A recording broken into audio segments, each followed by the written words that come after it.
Hello everyone and welcome to our webinar in the webinar series of BlueActionBANOS. Before we start, we will wait just another minute because we can see participants coming in.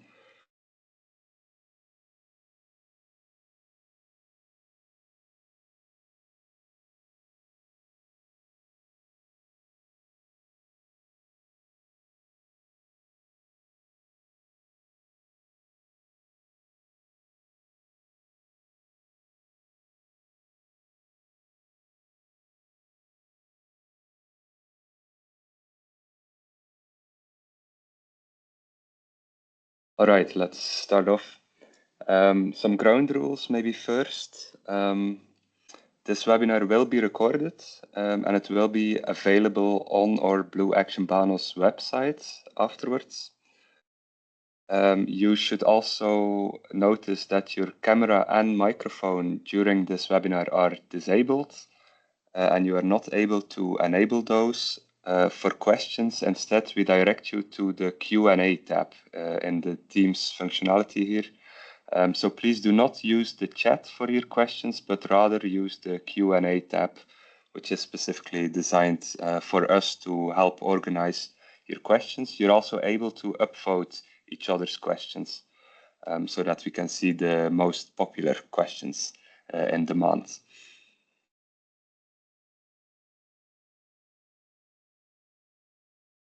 Then I will introduce myself. My name is Jonas Leskrowaert. I'm a science officer here at the Flanders Marine Institute based in Ostend, Belgium.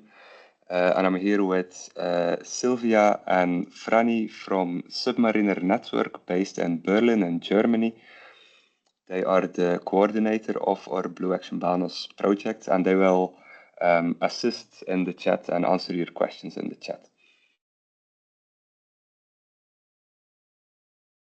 We have 4 speakers lined up for today, so I will show you the agenda.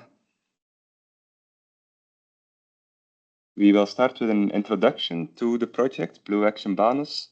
Then I will talk about some of the frequently asked questions we have been receiving a lot from different participants from different corners and that keep coming back. So this should be informative to all of you.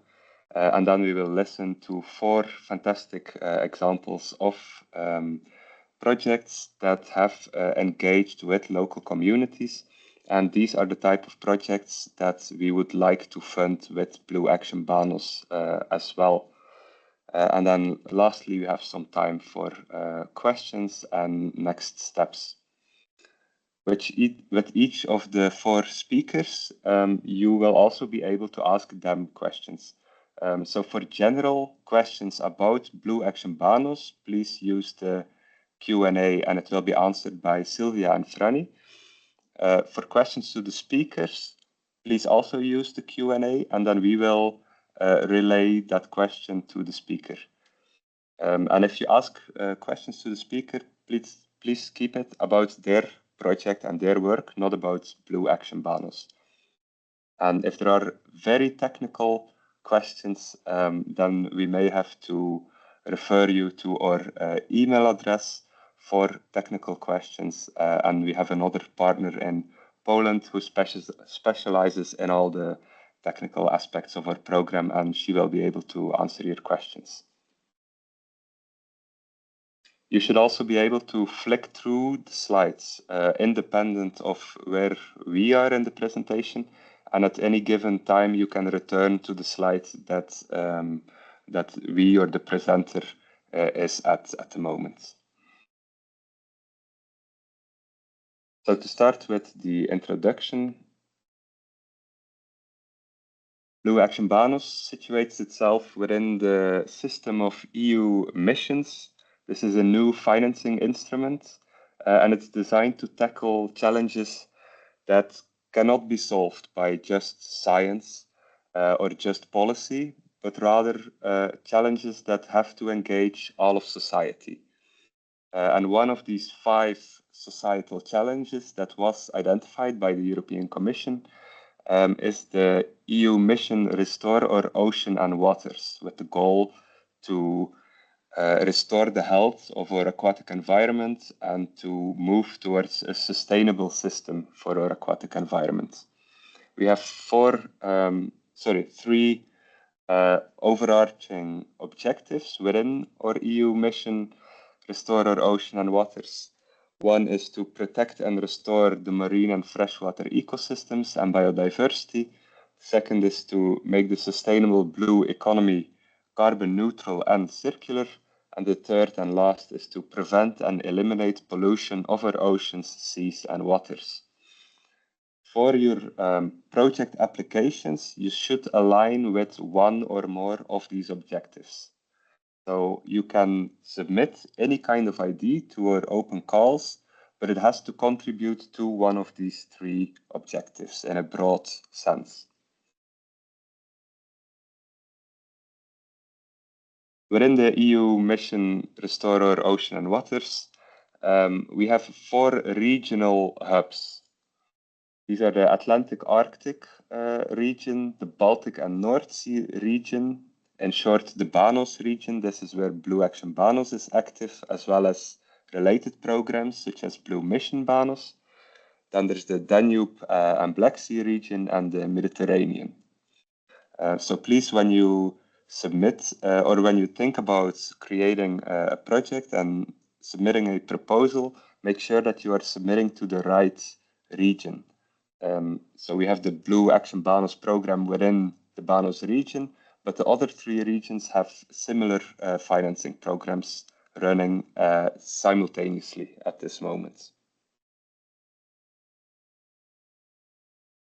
In our BlueActionBANOS project, we have 18 project partners coming from 11 countries, coordinated by Submariner Network, who are housed in Berlin.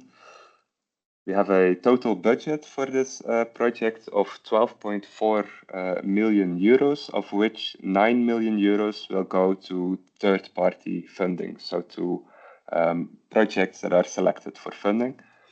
And our project takes 4 years in total, and we have started last September.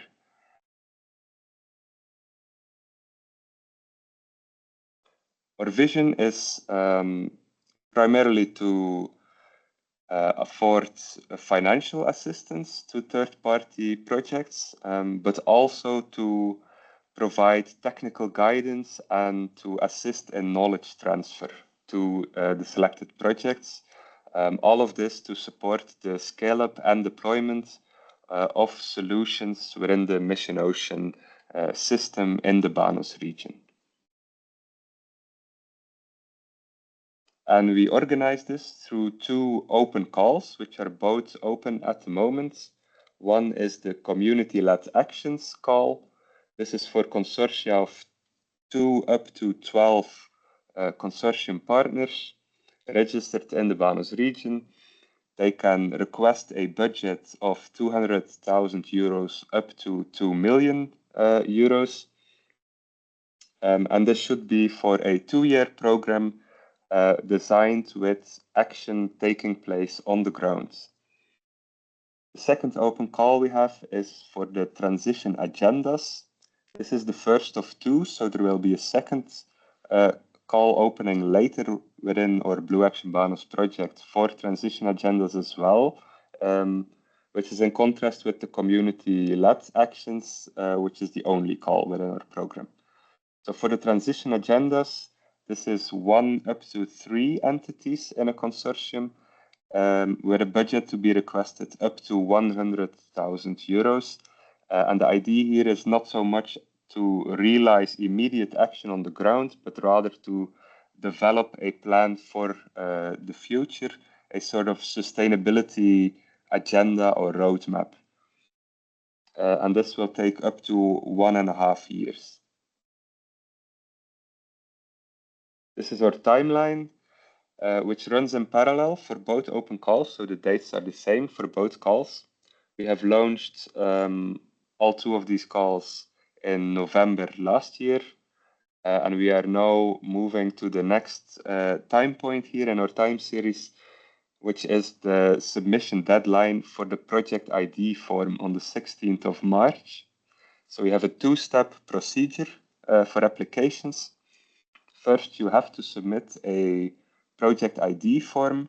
This is not evaluated by us, by the consortium. It's just to give us an idea of the sort of projects that are happening, that are shaping up. So in this project ID form, it's a fairly short online form. You fill out what the idea is, where you want to implement this, and who the partners would be. And you're still free to change these details later on when you move to the full proposal form. After you have submitted the project ID form, which again, you're obliged to submit if you want to advance in the process, then you will be invited to a individual consultation, which is a short conversation with people from the BlueActionBANOS consortium, again, to check what your ideas, possibly to give advice, to hear in what aspects you would need additional help, and so on. And after this conversation, which again is not evaluated, then you are allowed access to the full project proposal. The deadline for the full proposal is on the 29th of May this year, and after that we will have the evaluation and selection procedures taking up June until October, with the selected projects then starting in November of this year.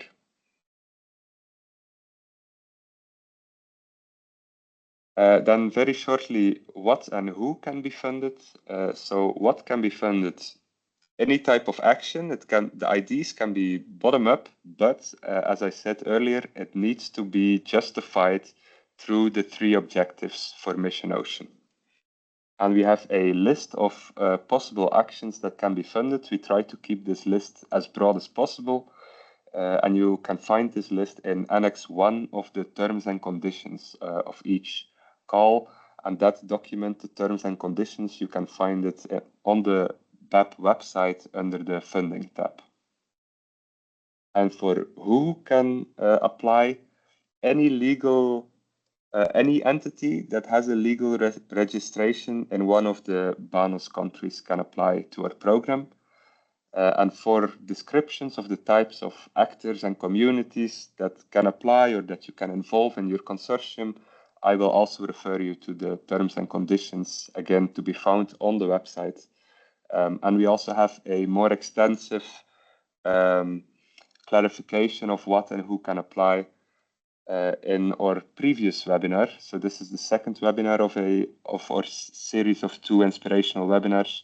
The previous one is available on the website, and there you will hear more details about who and what can apply. Lastly, before moving to the next section, I want to make you aware of this page that we have on our website, which is to serve as inspiration for your project. It's a page under the funding tab, Inspiration for Your Project, it's called. And there you will find a number of databases that list these solutions. So what do we mean with solutions? These are transferable instances of good practice, lessons learned, projects that's worked well somewhere and that can be applied in a new environment. And we list several of these databases that each hold a whole number of solutions. And so if you need inspiration for your project, you can look within these databases and you should find a lot of materials there.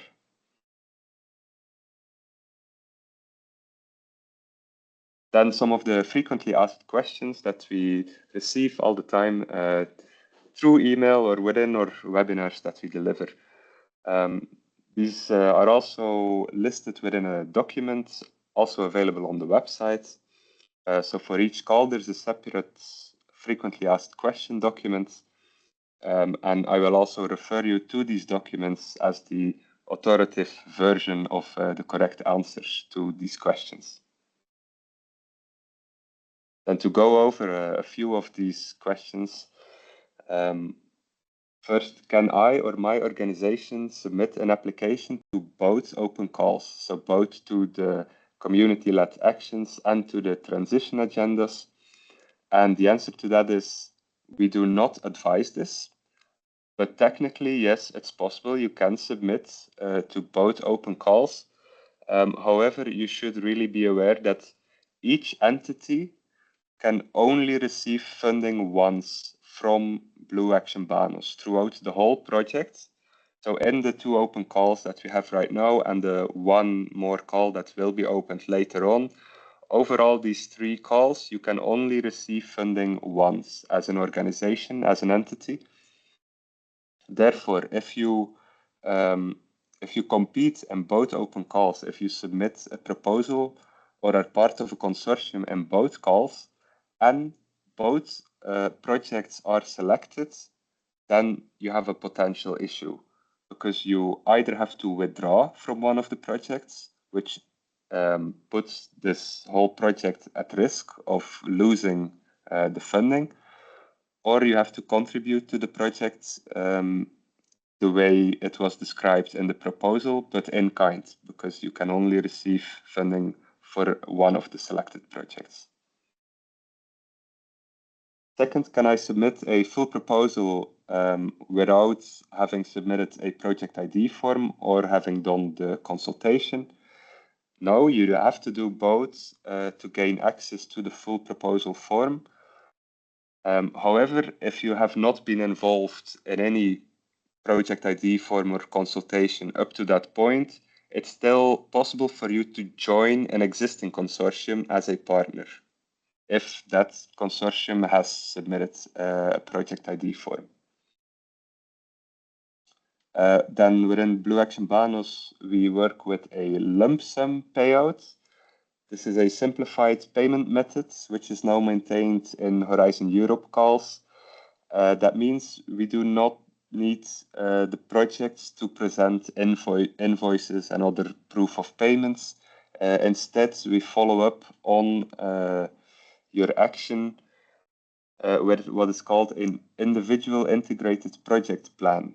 And this plan will be designed together with us and with the projects. And through this plan, you will demonstrate implementation of the action in line with the budget that was requested and the milestones as they were set out in this plan.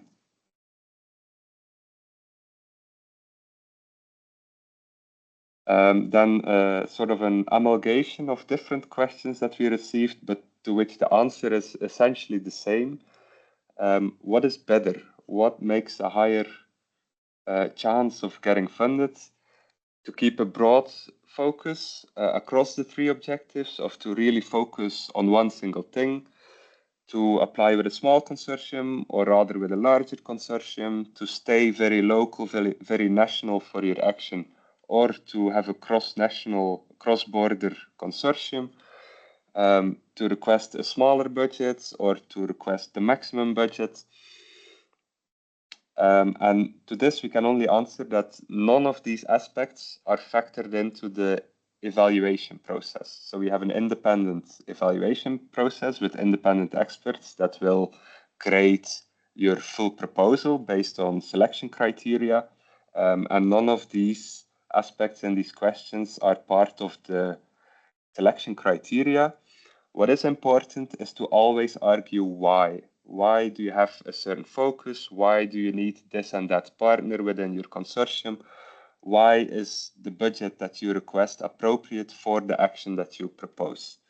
So this should always be relative to the proposed action and the impact that you envision. Are applicants from outside the BANOS, so Baltic and North Sea region, eligible? Yes, if they are registered as a EU member state or a Horizon Europe associated country, and if the impact of the proposed action is still within the BANOS region, and the contribution of that partner from outside the BANOS region is strongly justified. And is a published gender equality plan required? This is required in all Horizon Europe project applications since 2022, including BlueActionBANOS, for specific entities being public bodies, higher education institutions, and research organizations.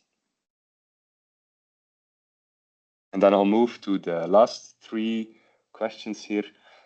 Are subtracting costs eligible? Yes, you can include this under the category purchase costs. Is investment in infrastructure considered an eligible cost? Yes, if the infrastructure is critical to achieve the goals of your project, then you can include infrastructure investments. But do note that if it concerns a fixed asset that will be used after the duration of the project, then you can only incur the depreciation costs of the infrastructure. Is it possible to combine BlueActionBANOS funding with other funding sources? Yes, as long as there's no conflict with state aid rules, especially for companies. So you do need to check for state aid rules if you are receiving state aid. Other than that, the BlueActionBANOS funding rate is 100%. So we fund the complete budget that is requested within the proposal, which means co-financing is not required, but it is, of course, very much allowed. You can definitely supplement BlueActionBANOS funding with funding from other sources. And with that, we will move to our first speaker of today. She will talk about the live integrated project Rich Waters, and you will see Jenny Herbertson. She is an environmental strategist and water coordinator working in the municipality of Katrineholm in Sweden. And she will talk about this Rich Waters project, which touches a lot on nature restoration. And I'm very happy you can present this project because last webinar we mostly had aquaculture, fisheries projects. And so it's good that in this edition we have some nature restoration, citizen science type projects. And before I give the floor to Jenny, I also want to say that the 4 projects presented here, these are not funded by BlueActionBANOS. They're completely independent. And so they also do not 100% agree with the structure of the projects that we will fund. They merely serve as an inspiration. And you do not need to expect that everything that they will talk about is within the confines of our BlueActionBANOS structure. Okay, Jenny, then it's up to you.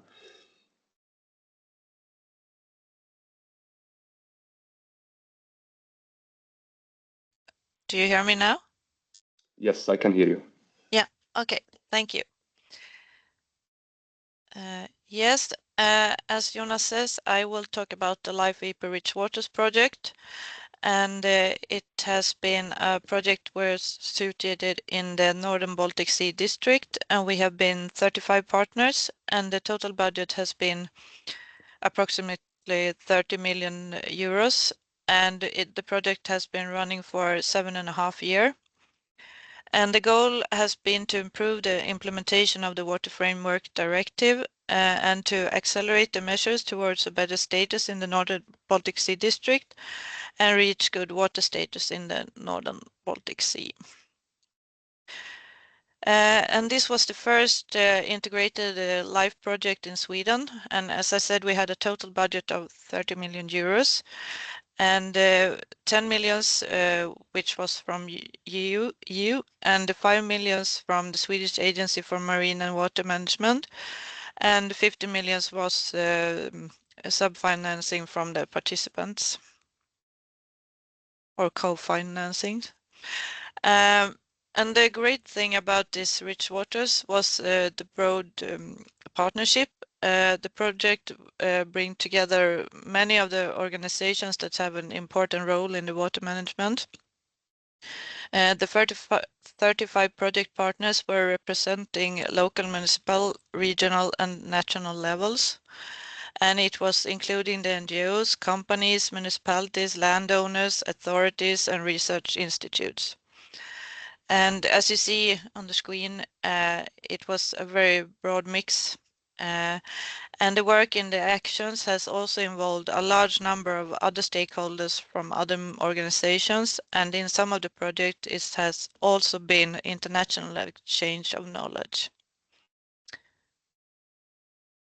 In the project we had 5 thematic areas, and we think that those are addressing all the major environmental problems.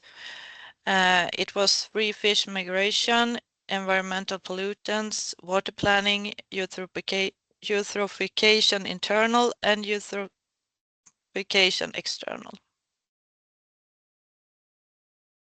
And in the whole project we had different types of results. You can see in the picture it's a water park or a stormwater park.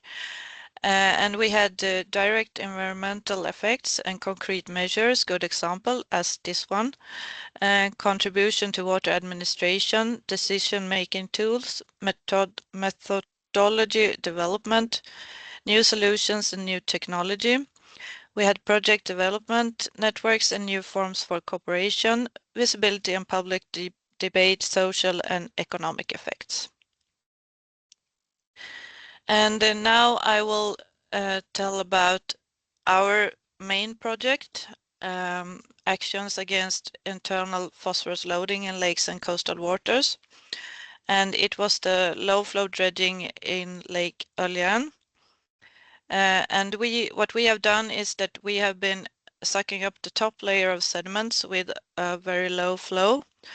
And the lake that we have been working in is about 17 square meters. And the municipality does not own any of the land around the lake. So we have done agreements with all landowners around the lake within the dredging area. And we work close to the landowner where we have our site and do the dredging. And we are going to spread the sediments as a resource on arable land and on fields nearby. And we have a permit for 10 hectares for 10 years. And in hindsight, we should have applied for a larger area, but we were very uncertain about the funding. And the project has ended up focusing more on testing the method rather than making a big change in the lake, though we had this permit that was a very small area compared to the total surface area of the lake. And this Lake Öljan, it has its runoff to Lake Hjälmaren, which is Sweden's 4th largest lake, and it has a very much problems with algae bloom and eutrophication. And the background to our project is that we have problems with internal loading in the lake, and it was the Fishery Management Association that contacted the municipality because they have seen that the status of the lake has been worse according to them, and numerous measures have been taken for the external pressure in the catchment area of Öljan, such as structural liming, of agricultural land, targeted supervision of farming and horses, and over 900 individual septic systems have been addressed on our side of the lake. And as you see, we have had a lot of fish death. Now a short description of the process. The dredging device sucks up or taking up the top layer, 10 or 20 centimeters of the sediments where we have the highest nutrients, and it's the fluffy ones kind of. And then in picture 2 we add a polymer to flocculate, and then we dewater with a geobag, and the sediment stays in the bag, and the reject water runs through a sand filter and through a ditch back to the lake. And then we take the sediments in the bag and spread it into fields as a fertilizer. And here you can see the dredging device in the picture, and a closer look at the suction nose. We dredge about 20 to 30 cubic meters per hour, and approximately 1,000 to 2,000 square meters per week, and we had a dry matter content in about 1 to 2%. And the suction nose screws into the sediment while sucking it up, and there is practically no turbidity in the water phase. One of the added value to the project is that the entrepreneur have hired a local resident for the project who is working with us. And here you see the geobag for dewatering, and you also see that it works kind of like a coffee filter. As I said, we added a polymer to the sediment before the geobag, and it's about 40 to 50 meters before, so the sediments flocculates and stay in the bag. And the dosing is controlled by the flow and the dry matter content of the suction sediments. And the geobag in the picture can take up to 118 cubic meters because it's expandable. And in this picture, it's about 98 cubic meters. And to the right, you can see the geotextile in the bag. The geobag is placed in kind of a tarpaulin basin or a rubber basin where the reject water is collected before the sand filter. Our entrepreneur has tried to make this geobag, have done tests to make it in more sustainable materials. I just lost the words for that.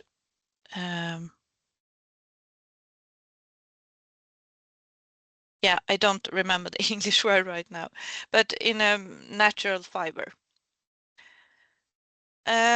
Yes, to the left you can see the reject water after sand filtration, and it's good days and most of the days it's very clear as drinking water when it runs back to the lake. To the right is the geobag when it's opened, and the content of the nutrients varied depending on which part of the area we have been dredged.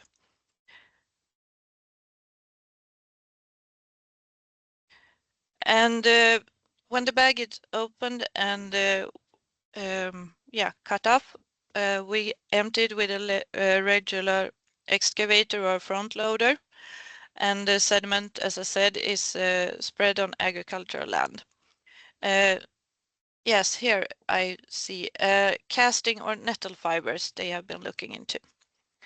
And we wanted an easy process where we can use conventional agriculture machinery.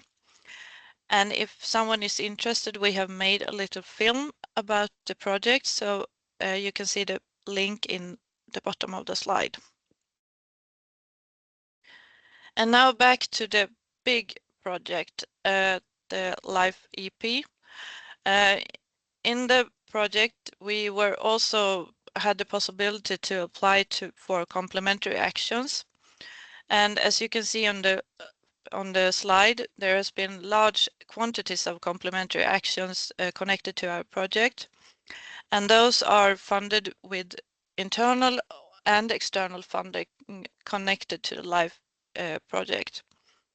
And the total amount was 121.9 million euros, and it was about 219 projects in total. And 31 of 34 beneficiaries are partners in projects reported as complementary actions. And 68 of 74 municipalities in the water district have participated in activities related to the project development. And we in Katrineholm, we were given the opportunity to carry out one complementary action, and it was source tracking of the current environmental and health issue, PFAS. And it was linked to another project within the environmental contaminant theme in the LIFE. And in that project, we did samples on 26 hotspots each season over the course of 1 year. And we also did a fishing for environmental, for PFAS. And we also needed to make afterlife plans. So we have done this afterlife, which we call From Lake to Plant Power, where we are working together with Evergreen Garden, who is making soil for gardening, Impacta, a seed company, a local seed company. And we also work together with Race for the Baltic and our entrepreneur Tekomatic and the landowner Gimmerstad Manor Estate and of course the municipality of Katrineholm. And we are going to harvest reed and mix it together with the sediments which we are taking up, and also mix it with straw or some other organic matter, and to see if we can replace peat in gardening products with our kind of soil product. And to end with, I just wanted to say that this project has given us so much soft values like increased networks and knowledge exchange. We have had several study visits from other countries and from locals and so. And we still have knowledge exchange, for example, together with a project in Denmark. We have monthly meetings, and they are supposed to also do some low flow dredging in Denmark in several sites. Yeah, that's about all for me. Thank you, Jenny. This is a very large project, of course, far above the scale of what we intend to fund with BlueActionBANOS, although it has all these sub-actions. But nonetheless, it's very nice to see a project with concrete action taking place and with such a diverse consortium. I have questions myself, but I also see a question in the chat, so I will go to the question from participants first. So I see a question here. Did you analyze the sediment for chemicals prior to applying it to the fields? Yes, of course. We did numerous of testings both before. We did testing for 18 months before the project for different nutrients and heavy metals and stuff like that, and of course for PFAS. So we have done a lot of testing before we put anything on the field. Okay, thank you. And we don't Yes. have any industries or something like that around the lake. We have agriculture and forestry, but no industries. I'll see if there are any other questions. I don't think so. I have one last question then. Within this very diverse consortium, and you have, as a consortium, engaged all these municipalities, were they very willing to come aboard of this project, or was there some resistance among municipalities? Or did you have other stakeholders within the consortium that were hard to engage, and how did you win those people over to work on this project? I don't think there was so much problem about that, but it was actually one partner who jumped off the project due to the heavy administration handling a live project. But we first did a first round of applying for funding, and then we were not received any funding. We needed to rework the application, and we got some more people on board in the application. But no, it was not that hard. We all of us that was working in the project, I think we got so much out of the project that I think everyone thinks that it was worth it, even though we needed to have quite a large co-funding. Yes, okay, great. Thank you. We'll then move to the next speaker and the next project. So this is Janis Ulme, chair of the board of the Foundation for Environmental Education in Latvia, who will talk about the My Sea campaign. So this is an example of a community-led action type of project in terms of scale, touching on citizen science, ocean literacy, creating ocean awareness and such. So Janis, up to you. Hello. Yes, my name is Janis. I come from Latvia, and I will try for you to wrap up our campaign and lessons within 10 minutes, which is very hard for me, but organizers promised me to help. So let's start with the basics. So as we are not standard initiative, I don't have a project turnovers to show you or partnerships because those change.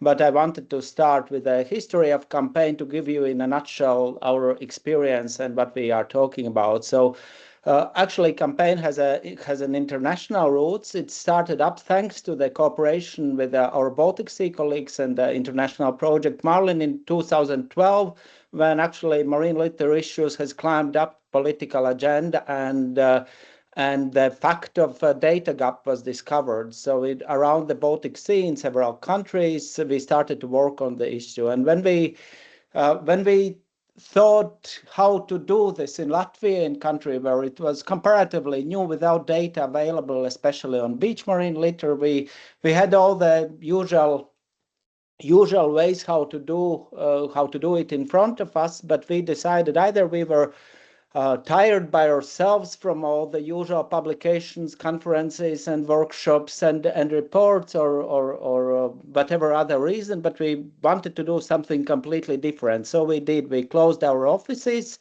and we decided we want to see the situation by ourselves.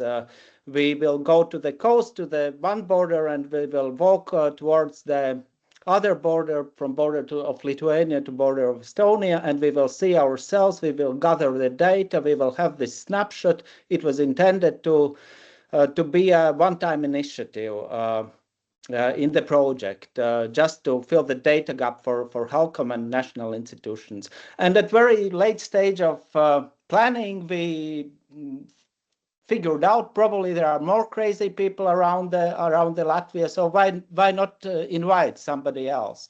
And we invited people just to join us, our expedition, and people start to came. And when we saw the effect that we had on people, on attitudes, when they were given this hands-on problem experience, and when they went out of the touristic mode of watching into sunsets, and when they started to notice litter on the beach, we understood that we touched upon something quite important, and we might consider to continue it. And here we are 15 years later, 6,000 kilometers of expedition and more than 600 monitoring sessions later. Still, we are not feeling as very successful in terms of results because there's still much plastic in the Baltic Sea and on Latvian coastline. How do we work? So we started up, and it's like a living organism with branches. Some branches fall off and new branches are developing. So we established monitoring network of beach litter stations, very dense one, and you will see that in a picture I'm proud about. And we continue our annual activities, and the core of this expedition, giving people direct chance to experience and participate, is still continuing, putting not only our community work as a central axis each year, but also giving us direct link to communities and creating a media attention. And actually, one of the side results of the initiative is that from working with this nice buzzword of community engagement, we grew into community ourselves, with our participants and supporters like pushing us towards each year and asking and encouraging us to continue. But still, our main work is knowledge and data, and this our aim to promote solutions for cleaner Baltic Sea and safer coastal environment. So we work through employing quite wide range of citizen science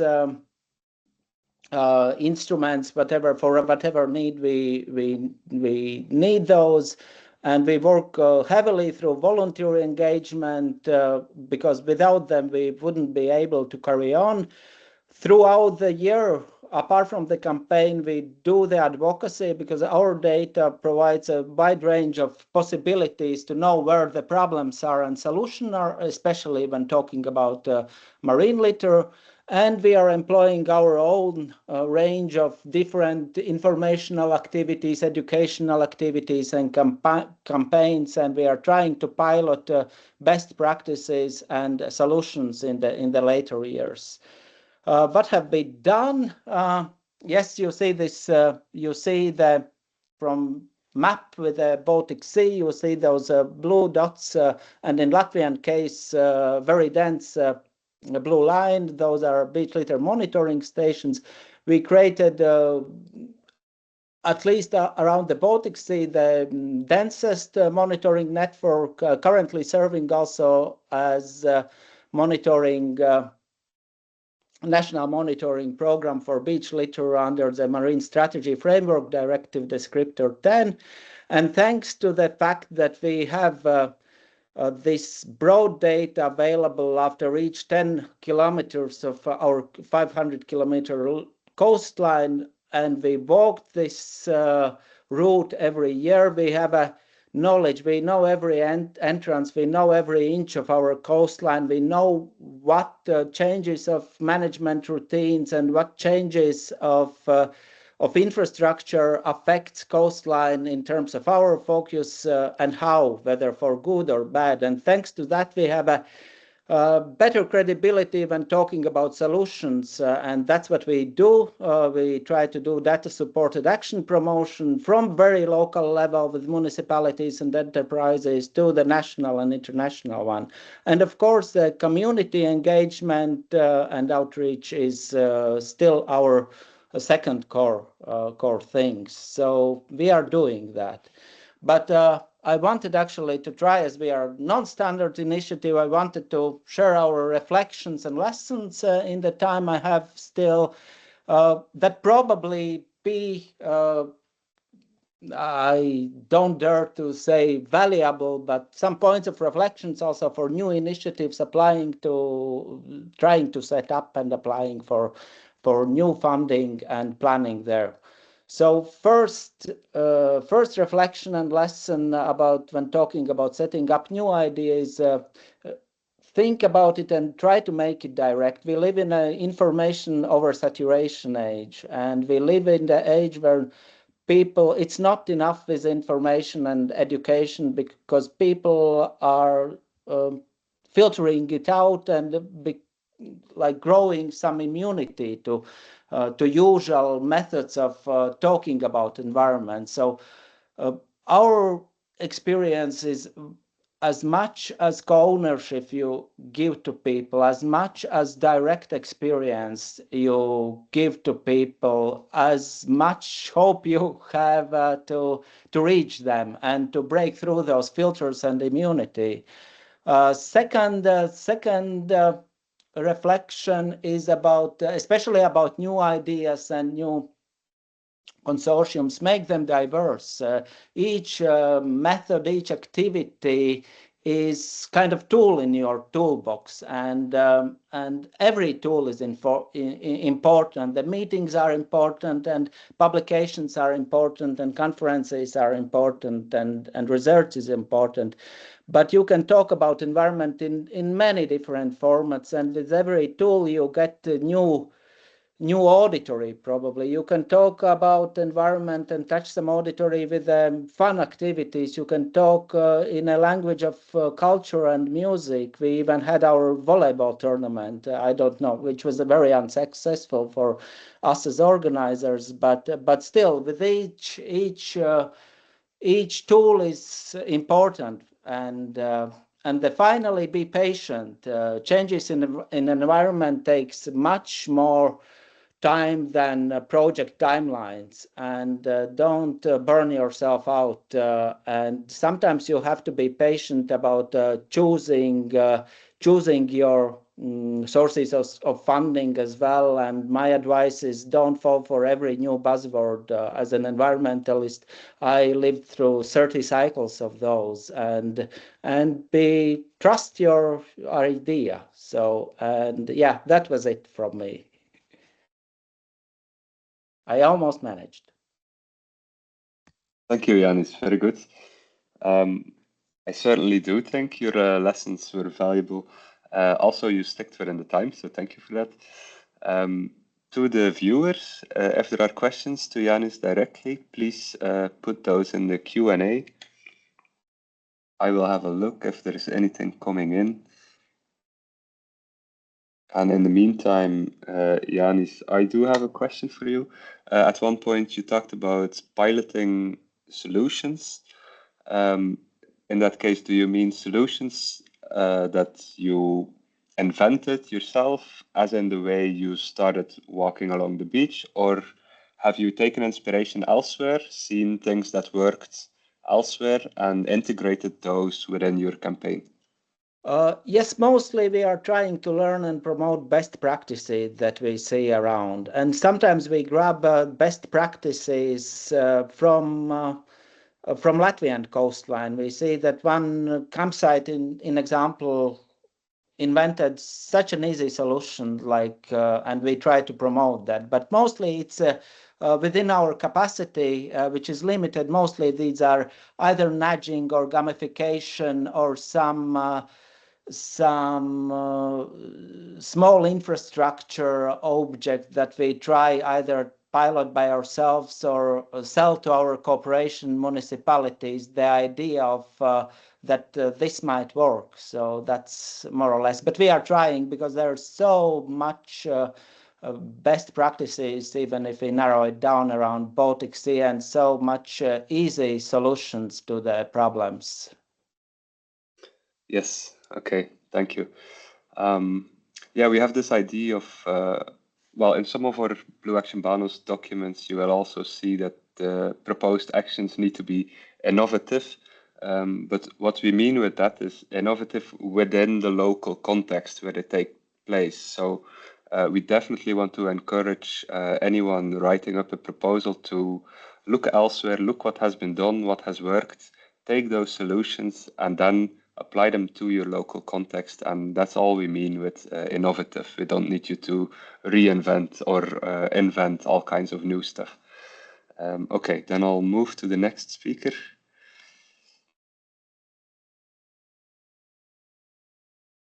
So we've had, oh, I think the slide sharing has dropped maybe. Yes. Just a second.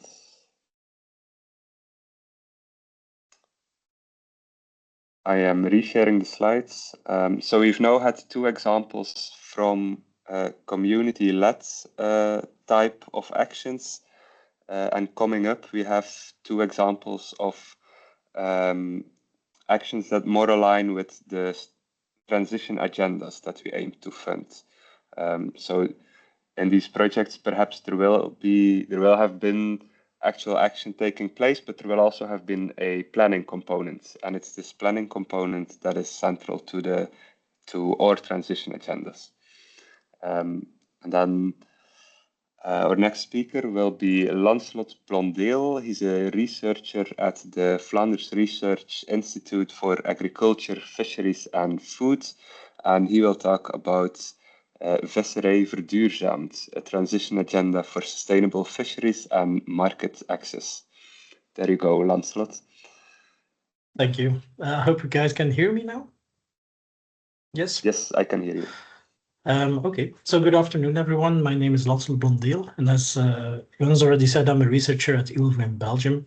And I'll give you a short overview of our transition agenda for sustainable fisheries and market access. I'll call it a fishery improvement plan now as a framework for helping a beam trawl fishery prove its sustainability and improve in a period of 10 years and more years to come. So I guess not all people here are fishery savvy, but the Belgian fishery is primarily a beam trawl fishery, which is a fishery that has a technique that in some areas can be very damaging when focusing on fishing on flatfish like solan plaice with a beam trawl. So here you can see an image in the middle of a beam trawl, which has tickler chains, which can do a lot of damage in sensitive areas, but less damage in naturally dynamic areas. And as you can see, the Belgian fishery spread out from Denmark to the Bay of Biscay to the Celtic Sea and the Irish Sea. So it's about these 60 vessels that we want to help improve their sustainability, because in early, I think 2011, Belgian, the corporate social responsibility strategies of companies was becoming more important, which means that the sourcing of the projects needs to be proven to be sustainably sourced. So eco-labels like MSC and Friends of the Sea became more and more important. But for a fishery like Belgium, that's very spread out in different areas, the units of assessment that are used by these eco-labels are a specific fish species in a specific area with a specific métier, which would make sustainability evaluations very expensive very quickly. And because beam trawl has a bad reputation in these sustainability schemes, it would be unclear if they would get the assessment proven as well.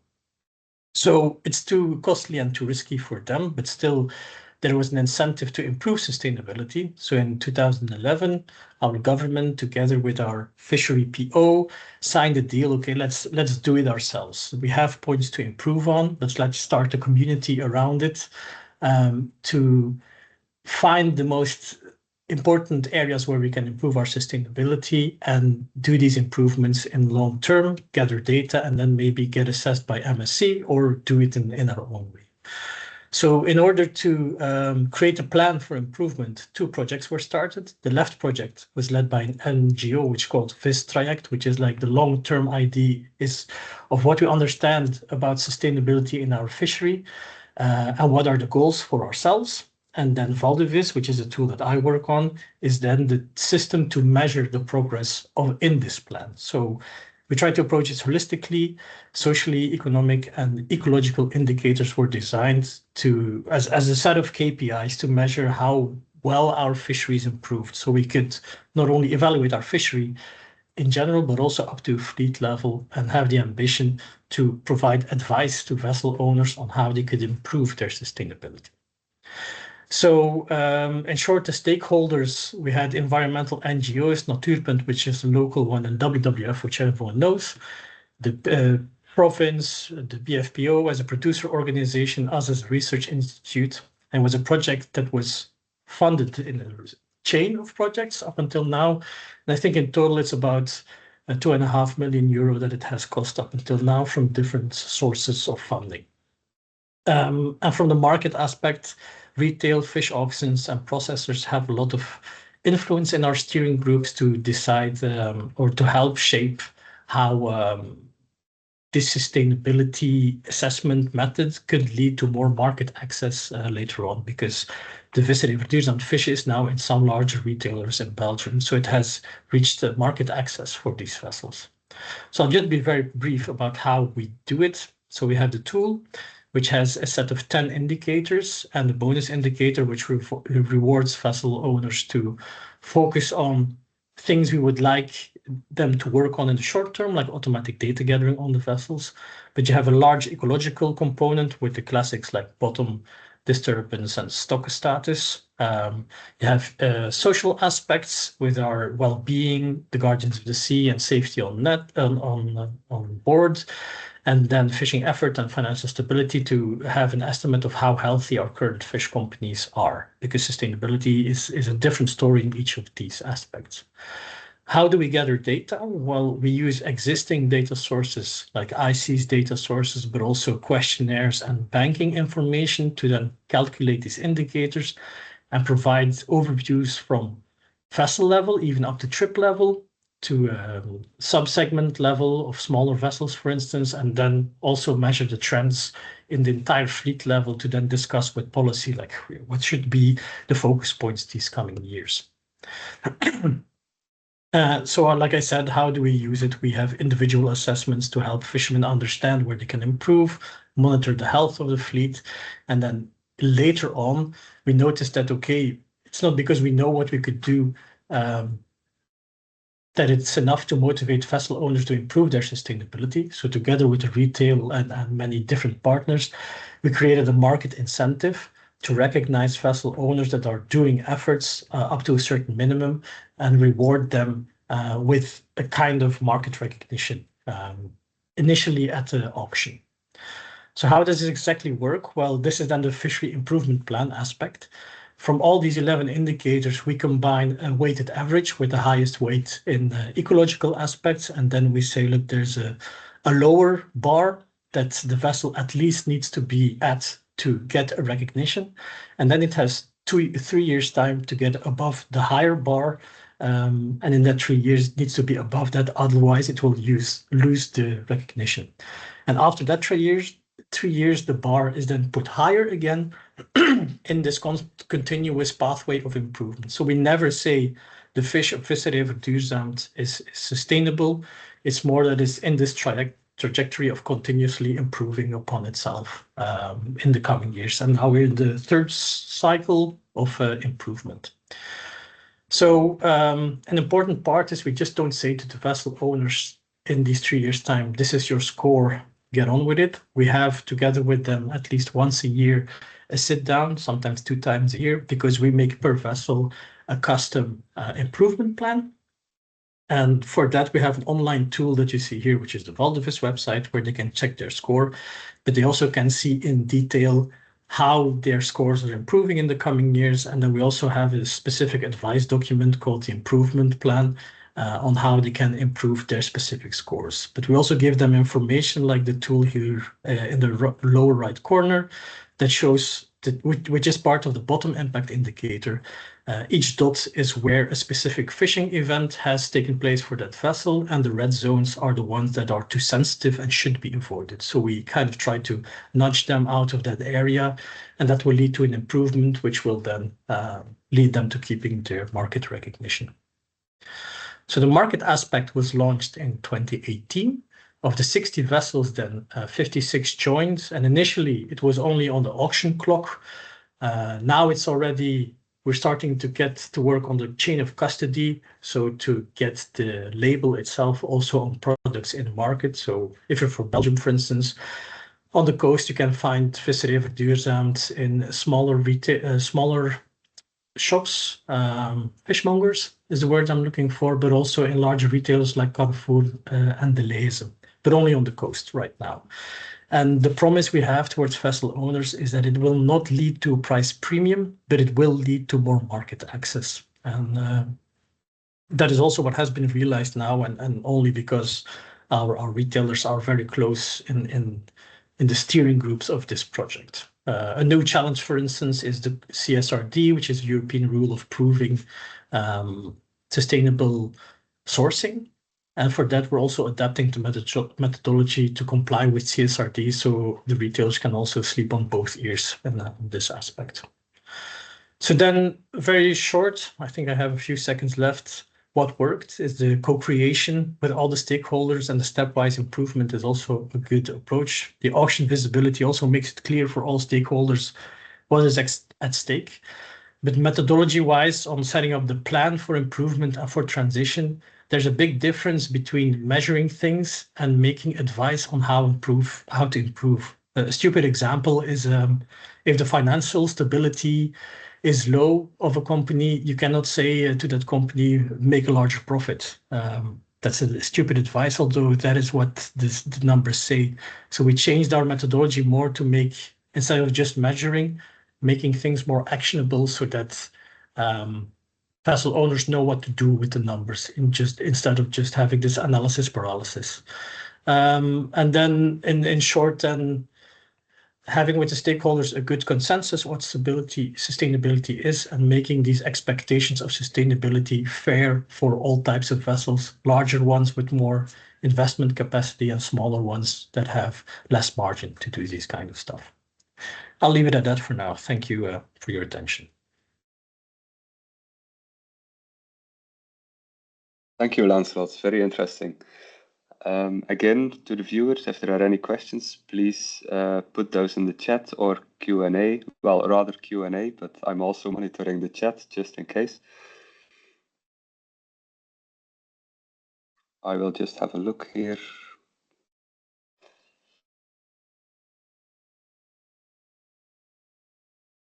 Okay. I do have a question. I don't see anything in the Q&A right now. Pertaining to the KPIs, those indicators, there was a social set there of indicators. How do these, what is the process of getting to these indicators? Was this just done by ILVO? Was it done together with stakeholders? And then one indicator specifically, Guardians of the Sea. This is not something I'm familiar with. Could you expand a little bit on this? Thank you. Yeah, so you have, I think, 3 social indicators. The safety one is one that is directly with the stakeholder. That is the prevention organization for accidents at sea called Previs. So we sit down once every 2 years with him. He's called Luc Loagie. And he's also the liaison with the fishers when an accident happens. So we ask him, like, of all these potential measurements that are legal or extra legal that are not required by law, which ones really save lives? And then based on new technology and new requirements, these are updated. So that's where the stakeholder. The Guardians of the Sea is one that's done with the government. Guardians of the Sea means how a vessel owner, the ship owner, acts responsibility in his environment at the sea. So it's a common name within the fishery sector: be a guardian of the sea, be a responsible entrepreneur. And this is about what do you do outside of fishing to improve fishery community? Are you in certain commissions? Do you do extra projects like Fishing for Litter, which is a project that if they have plastic or old shoes or whatever in their nets, don't just throw it back overboard and take it with you in a big bag and it goes into the container. So that's the kind of around the fishing activity, how responsible are you? So that's always within either a horizon context, other projects, or anything that has to do with the stakeholders itself. Actually, nothing comes from ILVO on that side. Okay, yeah, great that you were able to include these social indicators as well. We will then go to our last speaker of today, which is Peter Thor.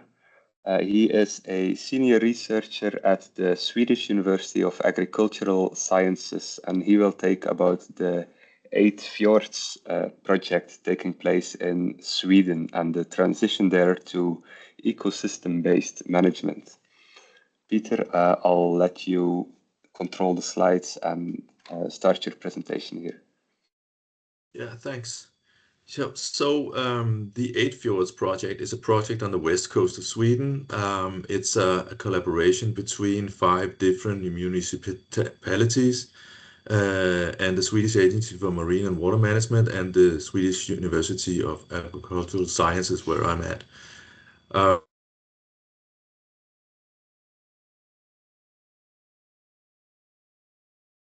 I think Peter has frozen rather than myself. Hello, Peter. Yeah, I think there's something wrong with my internet connection. I'm sorry about that.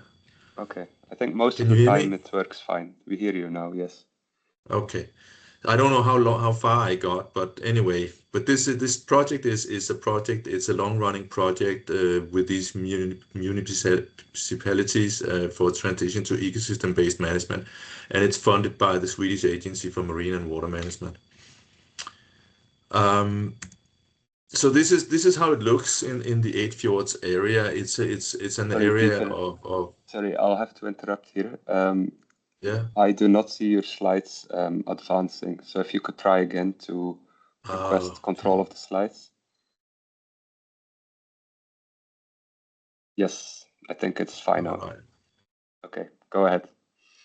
So this is how it looks like in the Eight Fjords area. It's kind of a mini Norway in a way. It's a string of fjords that are lined by rocky shores. It has a lot of activities, human activities. There's a lot of industry, shipping and petrochemical industry, but there's also a lot of recreational activity like sailing and boating and swimming and so on.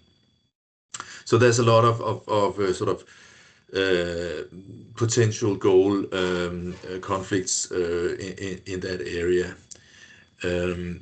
But the thing about this is that at some point, the local people, they started to noticing that fish were missing in the area. They used to be able to fish on local fish stocks. So partly due to overfishing and also probably also due to eutrophication problems, fish stocks were diminishing, and they wanted to do something about that. So they started out working in small local groups to try to figure out ways to mitigate the environment.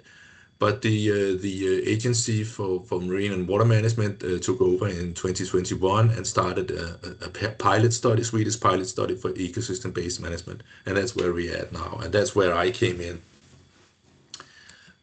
This is sorry. This is how it looks under the surface, or at least how it's supposed to look. It's an eelgrass meadow with a lot of fish, and these are actually, the small ones in the front here are actually juvenile cod. So this is a nursery home for cod stocks in the area. This is how it's supposed to look, but this is how it mainly looks now. Due to eutrophication, we have a lot of filamentous algae overgrowing these seagrass meadows. So it's no good habitat for juvenile cod or juvenile fish. So it's kind of a system that is sort of tipped over into another equilibrium that is not promoting the local fish stocks, and people wanted to do something about that.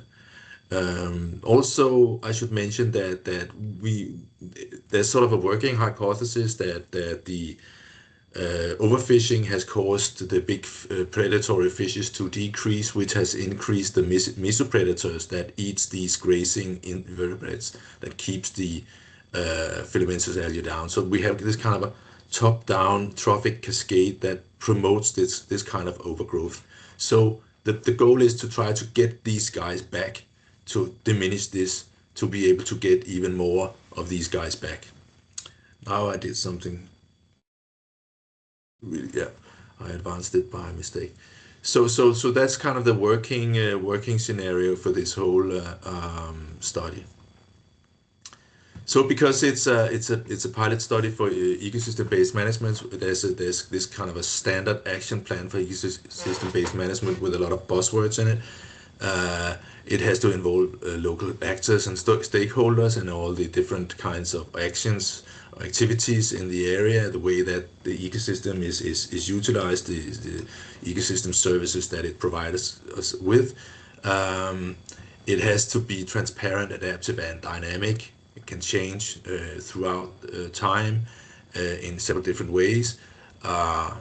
We have to define the responsibilities and mandates of all involved in a clear way, and establish clear structures for knowledge acquisitions, learning, and collaborative processes to make everything clear and understandable. And also, it's important to identify and address goal conflicts, which are many in an area like this. And then finally, it should all end up in planning and implementing mitigation measures to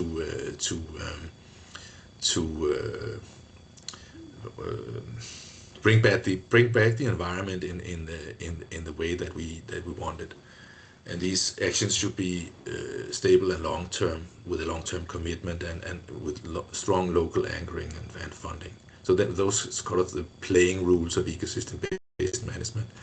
So it was established. We established sort of a structure for the 8 fjords system centered around the municipalities, with a political steering group and a process group. A process group is the group that sort of drives the project on a day-to-day basis. And there are working groups that focus on different aspects of the environment, or the way that we use the environment. For instance, fishing, for instance, was a working group, or recreation was a working group, and then with support of the university and the agency. So that's kind of the structure of it. First, we had to sort of realign ourselves with each other to try to figure out what is an ecosystem. That's a very interesting discussion. Everybody thinks that they know what an ecosystem is, but it turned out that there's a lot of different ways of looking at an ecosystem. And also something like ecosystem services, what is that? And how do we define ecosystem services? What is it that we want from an ecosystem? That's really very diverse. People want all kinds of different things from the ecosystem. So that's kind of the first sort of work that we did. And it ended up with, am I advancing the slides now? Yeah, great. So it ended up with a structure like this. We sort of a timeline where we wanted to gather scientific knowledge for the support of the whole system, but also community knowledge, because there's a lot of knowledge in the community. People have been living by the sea for a long time and knows a lot about the sea.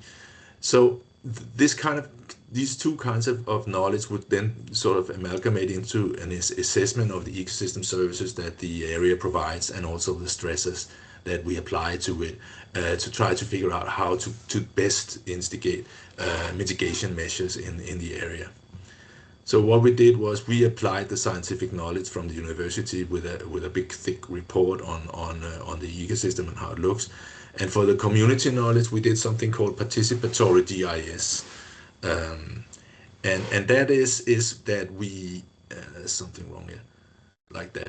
That is that we invited people to these meetings where we told them to sort of on a map pinpoint all the different ways that they use the environment, use the marine environment, and all the problems that they would see, all the stresses they would observe, and also the sort of the natural values in the area. So we had 3 big meetings with people, and that ended up in a sort of a digitized map for the usage of the marine ecosystem and the ecosystem services that it provides us with. Finally, this system, this project has been going on for a long time, so they already had a lot of mitigation actions going on by the time that we started up trying to transition into ecosystem-based management. So they were used to working with mitigation actions like fishing up, ghost fishing lobster pots, and re-establishing migration routes for migrating fish, for instance. They also replanted eelgrass meadows with varying success. That's really very difficult. Re-establishing blue mussel beds, oxygenating the deeper parts of the fjord that has been anoxic for some time due to eutrophication, and setting free young fish to repopulate the fish populations as well. So there's a lot of different mitigation actions. So what we learned from this is that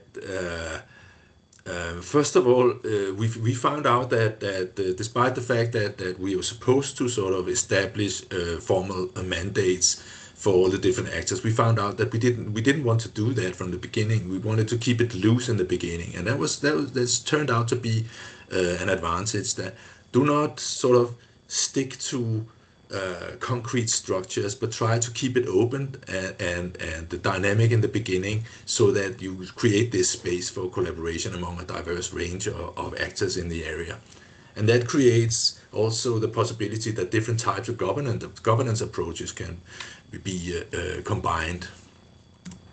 Also, what we did was we used the existing collaboration structures, because this is a long-running project. So we used, obviously, instead of just getting rid of those, we used them heavily, which was also very appreciated by the people that had been working there for a long time. The political steering group is important because it ensures longevity by embedding the actions in the local management structures. And the process group that I was part of, that guides the project, it monitors progress and supports the project. It enables adaptations, based on the process and the needs of the working group. That's very, very important. And also the transparency and the communication is really central.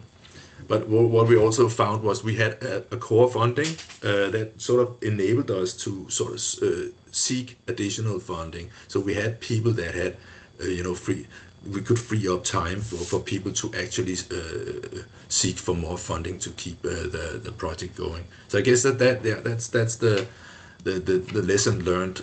We also wanted, because this was a pilot study in Sweden, we had to design the mitigation measures or the actions to be transferable to other areas or to other management structures. That was sort of a prerequisite for the whole study, and I think that's sound policy as well. That's it for me. Great, thank you, Peter.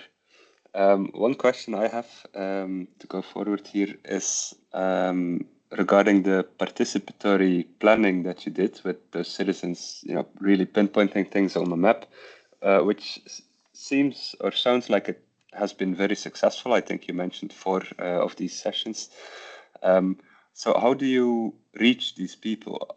As I suppose the idea of doing this workshop comes from the side of the university, perhaps, and then how do people learn about this? How do they become involved? Is this just word of mouth, or what's going on there? So this is where the process group is really important. We had people that professional people that are used to planning these kinds of activities and events, and they were really professional about it. But also there was a solid network in the municipalities already at place, and that's where we used the structures, the collaboration structures from earlier on. So every time they would announce a meeting, people knew that, well, this is an Fjords meeting, right? Because Fjords has been there for such a long time. So we sort of piggybacked a little bit on the success of this earlier project. But I think, yeah. So I can't give you any sort of specific guidance into how to advertise for events like this, because it's already very embedded in the local communities, the Eight Fjords project, and the sort of the care of the local sea, really. Okay, thank you. Yeah, it's good to get an insight, at least in how it worked for you, even though that may not be applicable everywhere. I think I see yes, I see a question in the chat here, Q&A rather. Can you share some of your knowledge on collaborating with, for example, politicians? Thinking about the communication difficulty in different interpretations and terminology. Yes, that's the question. I hope that's clear. If not, I can read it again. Oh, it's perfectly clear, because it's a very interesting question, and it's very, very interesting subject. I think that most politicians along the Swedish West Coast, they have a close connection to the sea. So that's where you meet them. Now I'm a scientist, and I've had these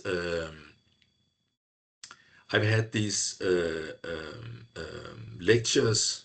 When we had these meetings, I've had lectures about the marine environment prior to these participatory GIS meetings, and I think that when these lectures were the most successful, it was when I put my own person into it. What is my own connection to the sea? What does it mean to me? I'm not just a scientist. I'm also a person living in the world, caring about the marine environment, because I used to go out fishing myself when I was a kid. Not here. I'm not local. I'm Danish. I fished further south with my father, just for recreation. And that kind of connection opens up for discussion. If they realize that this is not just sort of a technocrat speaking to you. This is a real live person that cares about the sea and wants this to work just as much as anybody else. I think that that's where the connection is found. Okay, really good. Thank you. Then I'll just move to some final messages, and then we will be just in time to end this webinar within the foreseen time. So first message is to follow us as a project on LinkedIn, the BlueActionBANOS community page there, to see news about new events, new webinars, information about the calls, deadlines, outcomes of the projects and results, perhaps further inspiration for your projects, and so on.